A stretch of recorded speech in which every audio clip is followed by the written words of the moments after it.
Student, this is Sai sir with your English classes. Today our last passage for that chapter, the wild duck's nest. तो इसमें हमने last time छोड़ा था but in school his faith reverts, यहाँ से हमें start करना है. तो लेट्स सी बेटा. But in school his faith reverts, वो कह रहा परंतु स्कूल में उसका विश्वास डगमगा रहा था. थ्रू द विंडोज, खिड़की के माध्यम से ही could C moving seeds of rain that tripled down the पैनिस. खिड़की के माध्यम से वो दिख रही थी वो सीट हिलती हुई.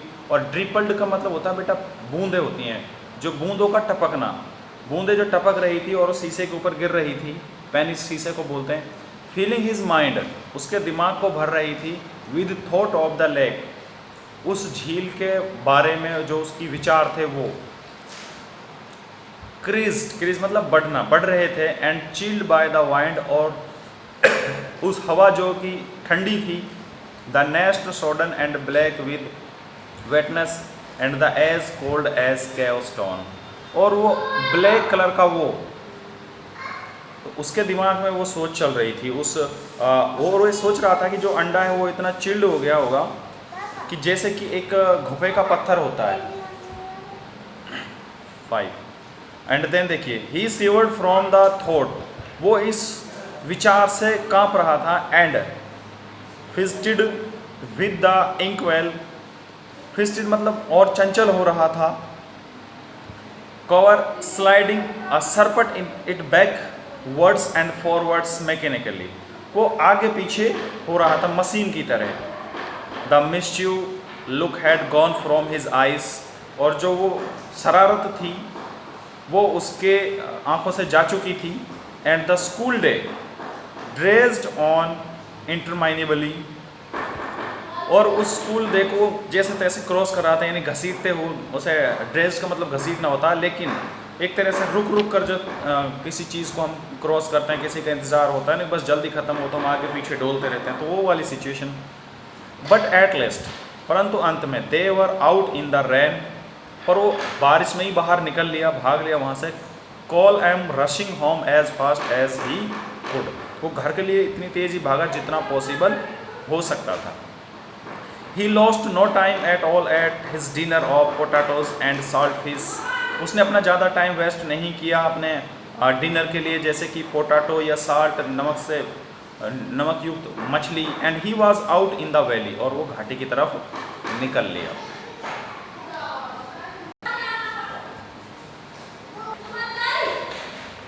Now smoky with drift of slanting rain, अब तिरछी झुकी हुई बारिश और धुएं के से रंग की, जैसे बारिश होती है तेज तिरछी बारिश पड़ती है ना, जैसे हवा के साथ में, इस तरह से. Opposite the islet he entered the water, वो बिल्कुल उस आइसलेट के दूसरी तरफ से उस पानी के अंदर इंटर्ड हो चुका था. The wind was blowing into his face, हवा जो है वो तेज उसके चेहरे को से बह रही थी, लग रही थी, उसको महसूस हो रही थी. रस्टलिंग नॉइसली, रस्टलिंग का मतलब होता है आवाज़ करना, सर की आवाज़ कर रही थी. द रसेस जल्दी जल्दी, heavy with the dust of rain, जो तेज बारिश थी. A moss cheeper swaying on a reed like a mouse, a moss cheeper होती है एक काई, जो है काई चीपर, काई जो पानी में जम जाती है. सोइंग मतलब लहराना, इस तरह से. On the read like a mouse, वो कह रहा है कि उसके अंदर, पानी के अंदर ईख की जो खड़ी थी वो ऐसे लहरा रही थी जैसे कि एक माउस होता है. Filled the air with the lights cries of loneliness, अकेलेपन में रोने से हवा भी लग गई. The boy reached the island, बच्चा जो है उस आइसलैंड पर पहुंचा. His heart thumping with excitement, उसका जो हार्ट था वो धड़क रहा था उत्साहित होकर, excitement. Wondering did the birds forsake, और ये वंडरिंग, ये आश्चर्यचकित से कि क्या उसने, डिड द बर्ड forsake, क्या उस बर्ड्स ने उस एज को त्याग दिया था, छोड़ दिया था. He went slowly quickly on to the strip of land that lead to the nest, वो बल्कि बहुत धीरे धीरे सावधानी से उस पट्टी पे, स्ट्रिप मतलब पट्टी पर चल रहा था, उस ज़मीन की जो पट्टी थी जिसके जो उस नेस्ट की तरफ यानी घोंसले की तरफ जा रहा था। He rose on his toes looking over the ledge to see if he could see her. वो अपनी उंगलियों को इस तरह से उठा रहा था बड़े ध्यानपूर्वक कि कहीं वो जो बर्ड है वो उसको देख ना ले। And then every muscles to tend, उसकी जो मांसपेशियाँ वो तनाव था उसके ऊपर एक तरह से, टेटेंड का मतलब तनाव। She was on her shoulders hunched up and her bill lying on her breast as if she were asleep. उस पक्षी ने किस तरह से वो अपने अंडों के ऊपर बैठता, अपने ब्रेस्ट को उसके ऊपर बिल, एक तरह से बिल सा पड़ा हुआ जो अंडों के ऊपर अपने परों को फैलाकर वो सोल्जर्स को ढककर बैठी रहती है। तो ऐसा लग रहा था कि वो सो रही है। He was about to turn, हाँ, सी हैडंट फोरसेक, उसने उनको नहीं त्यागा था। He was about to turn stealthily, वो चुपके से मुड़ा। अवे समथिंग हैपेंड, कि कुछ हो। The birds move her neck strengthened and twitching nervously from side to side. पक्षी को जैसे ही पता चला तो उसने अपनी गर्दन को ऐसे ऊपर किया और ट्विचिंग किया, कुछ चहचहाते हैं जैसे फड़फड़ाते हैं अपने आप को nervously. The boys had swimming with lightness, उस लड़के का जो हेड है वो स्वयं मतलब चकराने लगा। विद लाइटनेस ही स्टूड ट्रांसफिक्स, और वो बिल्कुल एक सुन्न होकर खड़ा हो गया। The wild duck with A panky flapping, उस जंगली बतख ने थोड़ी हलचल की। पैंकी मतलब हलचल करना, फ्लैपिंग माने फड़फड़ाना, फड़फड़ाई। रोज हैवली, ऊपर की तरफ उठी। And flew out towards the sea, और समुद्र की तरफ उड़ गई।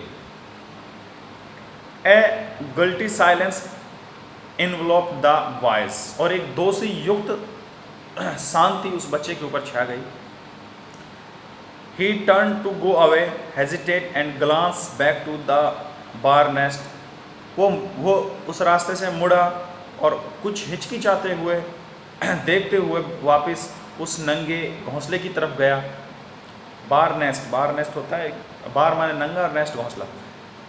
It had be no harm to have a look, वो उसको कोई जो है नुकसान नहीं पहुंचा, देखना चाह रहा था। उसने उसको वहाँ कोई नुकसान दिखाई नहीं दिया। टिमिडली, डर से, ही अप्रोच इट, वो उसके पास पहुंचा। स्टैंडिंग स्ट्रेट, बिल्कुल सीधा खड़ा हुआ। And gazing over the edge, और उस एज को देखते हुए, घूरते हुए। देयर इन द नेस्ट ले 2 एज, और उसने देखा कि उस घोंसले के अंदर 2 अंडे रखे हुए हैं। He drew in his breath with delight, splash quickly from the island and run off whistling in the rain. और इस तरह से उसने उनको देखा, अपने सांस को छोड़ा और बड़ी खुशी से स्प्लेश क्विकली, वहाँ से फ्रॉम द आइसलैंड, उस आइसलैंड से भागा सीटी बजाते हुए। Run off whistling in the rain, उस बारिश में सीटी बजाते हुए वापस भागा। तो ये बेटा आपका लेसन जो है फिनिश हो गया है आज के लिए। कल हमें जूम पर आपकी क्लास को जो है लाइव लूँगा और जो क्वेश्चन आंसर उनके ऊपर डिस्कशन करेंगे। तो आज के लिए इतना ही। Thank you for your kind attention.